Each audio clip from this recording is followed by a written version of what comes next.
do everything right and still end up working every evening and weekend with a business slowly taking over the life it was supposed to give you. I've spent over a decade building a life-first business, designing the work around the life I actually want, and helping other solopreneurs and founders do the same. And this part, the day-to-day running of it, is the part that took me longest to get right. This is about delivery, running the thing day to day so it stops eating your life. You can design the business well and fill it with the right clients and still end up back where you started, working all hours. So let's fix that, and it starts further back than your calendar.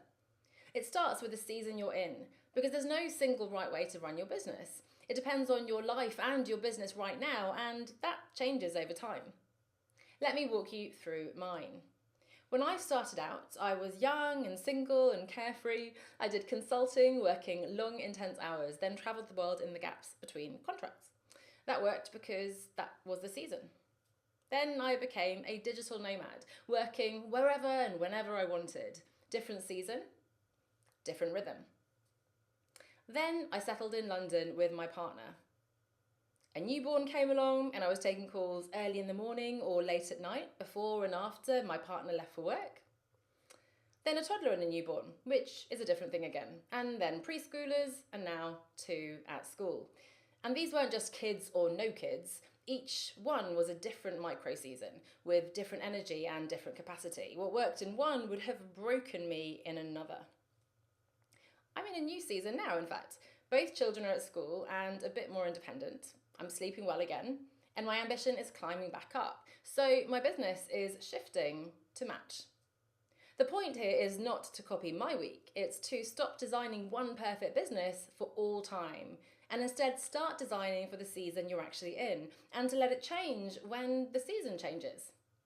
Once you know your season, you can build the week around it in order of priority. And the clearest way to picture that order is the famous jar. Now, if you pour the sand and the pebbles in first, the big rocks never fit. So the big rocks go in first, and that's your life. Then the pebbles, your clients, the ones you already have and the ones you're trying to win. Then the sand fills the gaps around them, and that's the admin, the finance, the planning. Same order every time. And notice, life is the big rock. It goes in first, no question. It's your health, your family, before any of the business. Then when it comes to the business itself, a business really only has 2 jobs: looking after the clients you've got and finding the next ones, and that's it. It's easy to bury that under all the tactics and the to-do list, but underneath, those 2 are the only real drivers. Everything else just serves them. This is your anchor week, the realistic default version of your week for this season. Watch me build mine, again using that same order.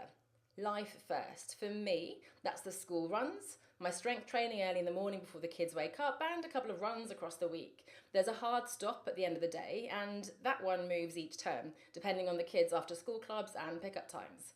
And a daily refill I can reach for when I hit a wall. A nice little walk, a cup of tea, 10 minutes in the garden. Then existing clients, my delivery. I like to keep client calls, both one-to-one and group sessions, to the afternoons, so they stay contained and my best time slots, my mornings, are protected.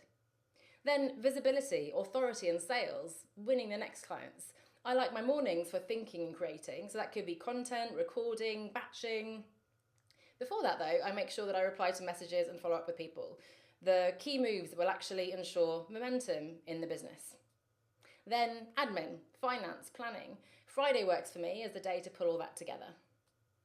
These are the big blocks, the default you start from before real life rearranges it. I go into more detail on this with my clients, but that's basically the gist of it. The anchor week is the template. No real week is ever going to match it exactly, so at the start of each week or at the end of the previous one, you can lay your real week over it in the same order: life, existing clients, new clients, admin. Start with what's actually happening.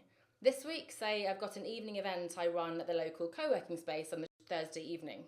And on the Tuesday morning, I'm out for a coffee meeting or an in-person workshop.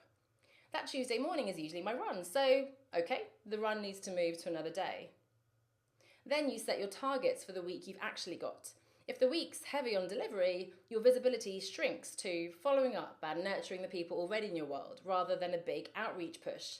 If it's light on delivery, that's your window to get ahead. Ideate and batch record episodes or videos, line up content, run a bigger outreach campaign.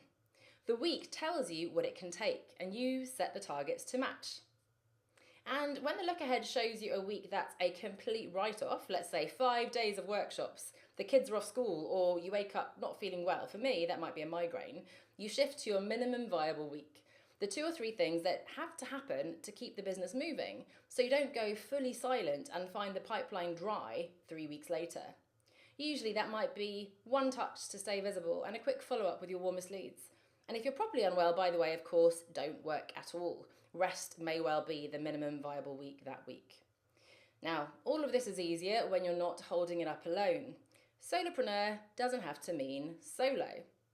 The way you keep a life first business standing is with support. And I think about support in 5 dimensions, my ABCDE model. And in fact, I've added a 6th, which is the F. A, accountability, someone or something that keeps you moving when you'd otherwise let it slide. B, belief, someone who believes in you on the days you don't quite believe in yourself.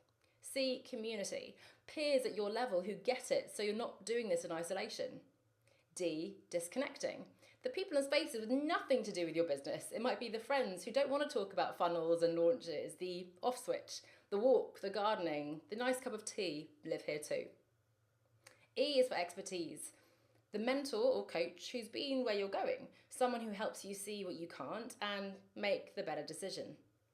And finally, F, which is new, having written the 5-letter model in my book. It is functional, the practical hands, the freelancer, the bookkeeper, the person you hand the admin to, so the doing doesn't all have to sit with you. Now, you don't need to have all 6 fully built out, but if you're holding everything up through willpower alone, this is usually what's missing.